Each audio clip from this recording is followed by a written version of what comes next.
সকল উপদেষ্টাকে আমরা অনুরোধ জানাচ্ছি এবং আহ্বান জানাচ্ছি আমাদেরকে গাজা নেওয়ার জন্য প্রসেস করে দিন।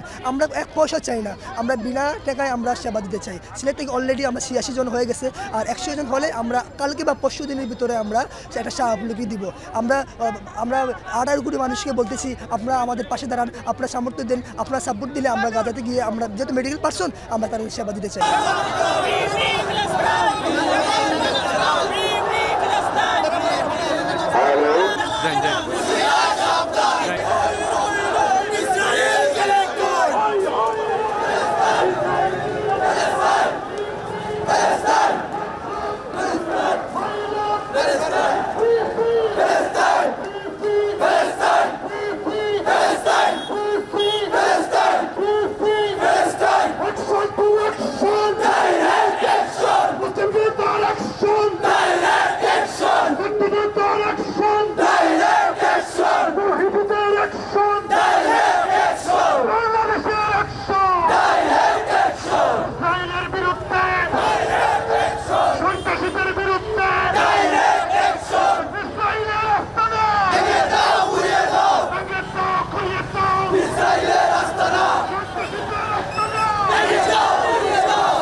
সবাই আজকে এখানে একত্রিত হয়েছি।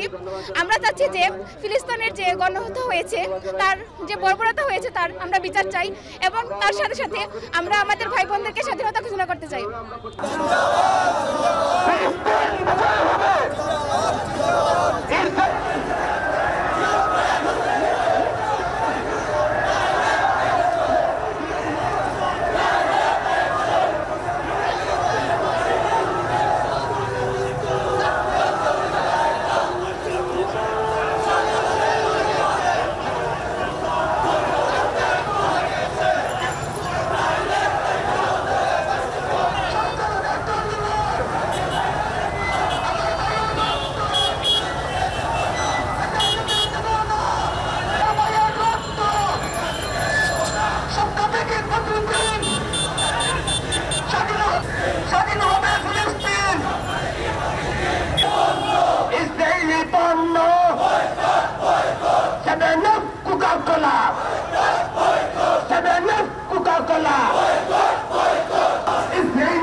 ফিলিস্তিনের মুসলিম ভাই বোনদের উপর যে হামলা হয়েছে আমরা তার সঠিক বিচার চাই, আর আমরা চাই ইসরায়েল যেন এই পৃথিবীতে কোনো ঠাঁই না থাকে, আর আমরা চাই ফিলিস্তিনিদেরকে যত তাড়াতাড়ি সম্ভব স্বাধীন ঘোষণা করে দেওয়া হোক, তাদের উপর যেন আর কোনো ধরনের হামলা না ঘটে।